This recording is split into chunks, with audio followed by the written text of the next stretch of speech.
ನಮಸ್ಕಾರ ಸ್ನೇಹಿತರೆ, ಇವತ್ತಿನ ವಿಡಿಯೋದಲ್ಲಿ ನಾನು ತೊಂಡೆಕಾಯನ್ನು ಹಾಕ್ಕೊಂಡಿದ್ದೆ ಮನೆ ಹತ್ರ.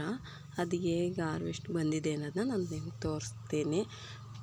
ಇದು ನಮಗೆ ವಾರಕ್ಕೊಂದು ಸಲ ಸಿಗುತ್ತೆ. ಬೆಳಗಿನ ಬ್ರೇಕ್ಫಾಸ್ಟ್ಗೆ ಒನ್ ಟೈಮ್ ತಿಂಡಿಗಾಗುವಷ್ಟು ನಮಗೆ ಸಿಗುತ್ತೆ. ಅದನ್ನು ನಾನು ಎಷ್ಟು ಸಿಗುತ್ತೆ ಆ ಕಾಯಿ ನಾನು ಹಾಕಿರೋ ಗಿಡದಲ್ಲಿ ಅನ್ನೋದನ್ನ ನಾನು ನಿಮಗೆ ತೋರಿಸ್ತಾ ಇದ್ದೀನಿ. ನೋಡಿ, ಇದೊಂದು ಸಸಿ ಇದ್ದರೆ ಸಾಕು. ಬೆಳಗ್ಗೆ ಟೈಮು ಚಪಾತಿಗೆ, ದೋಸೆಗೆ, ಯಾವುದೇ ರೊಟ್ಟಿಗೆ, ಯಾವುದಕ್ಕಾದ್ರೂ ಒಂದು ಪಲ್ಯ ಆಗುತ್ತೆ. ಒಂದೇ ಒಂದು ಬಳ್ಳಿ, ನಾನೇನು ಇದಕ್ಕೆ ಅಂತಲೇ ಬಳ್ಳಿಯಾಗಿ ಇದನ್ನು ಯೂಸ್ ಮಾಡಿಲ್ಲ. ಏನು ನಾನು ದಾರ ಆ ಥರ ಎಲ್ಲ ಏನೂ ಕಟ್ಟಿಲ್ಲ. ಅದು ಗುಲಾಬಿ ಗಿಡದ ಜೊತೆ ಬೆಳ್ಕೊಂಡು ಬಂದು ಈ ಥರ ಕಾಯಿ ಬಿಟ್ಟಿದೆ. ನೋಡಿ, ತೋರಿಸ್ತಾ ಇದ್ದೀನಿ ಹೇಗೆ ಬಿಟ್ಟಿದೆ ಅನ್ನೋದನ್ನ. ತುಂಬ ಕಾಯಿಗಳು ಇದೆ.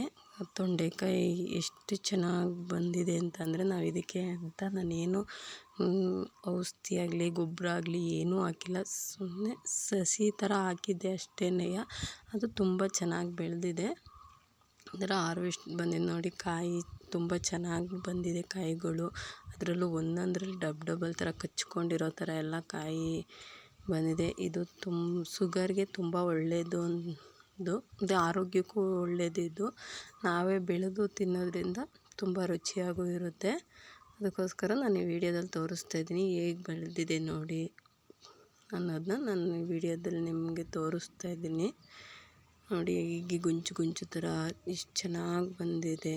ಒಂದೇ ಒಂದು ಸಸಿ ಹಾಕ್ಕೊಂಡ್ರೆ ಸಾಕು. ಇದನ್ನು ತುಂಬ ಚೆನ್ನಾಗಿ ಬಂದಿದೆ.